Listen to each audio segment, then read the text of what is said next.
নমস্কাৰ সকলোকে স্বাগতম জনাইছো যিসকল শিক্ষাৰ্থীয়ে diploma in elementary education DElEd course গ্ৰহণ কৰিব খোজে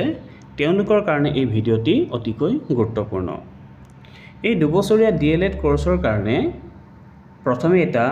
প্ৰি এন্ট্ৰি টেষ্ট দিব লগা হয় এই প্ৰি এন্ট্ৰি টেষ্টৰ নটিফিকেশন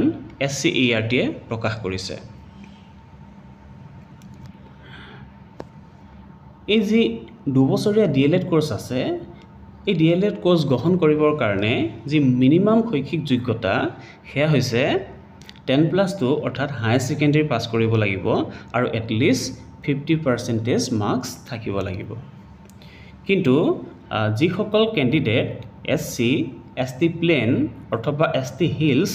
তেওঁলোকৰ কাৰণে 5% ৰেহাই আছে অৰ্থাৎ 45% হলেও হ'ব আৰু যি বয়সৰ সীমা সেই বয়সৰ সীমা হৈছে 1 জুলাই 2025 ৰ ভিতৰত মিনিমাম 18 বছৰ হ'ব লাগিব আৰু ম্যাক্সিমাম 34 বছৰ হ'ব লাগিব কিন্তু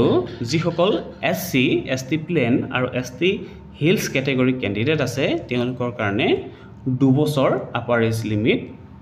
বৃদ্ধি কৰা হৈছে অৰ্থাৎ তেওঁলোকৰ আপাৰ এজ লিমিট হৈছে 36 years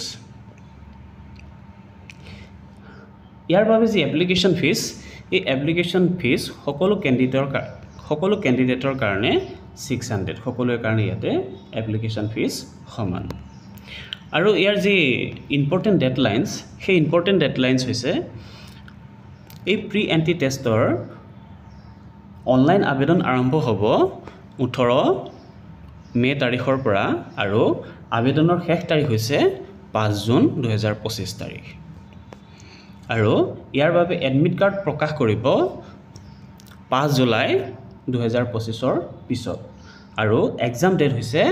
13 জুলাই আৰু ৰিজাল্ট ডিক্লাৰেশন কৰিব 28 জুলাই তাৰিখে ইয়াৰ পিছতে তোমালোকৰ যিসকলে সিলেক্ট হ'বা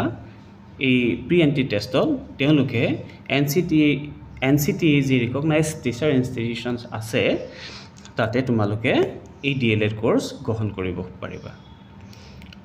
যিসকলে শিক্ষকতাৰ দিশত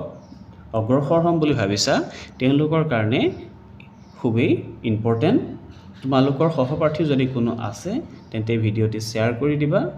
লগতে ভিডিঅ'টি লাইক কৰিবা আৰু এনে ধৰণৰ ভিডিঅ'সমূহ পাই থাকিবৰ কাৰণে চেনেলটি সাবস্ক্ৰাইব কৰিবা আজিলৈ ইমানেই ধন্যবাদ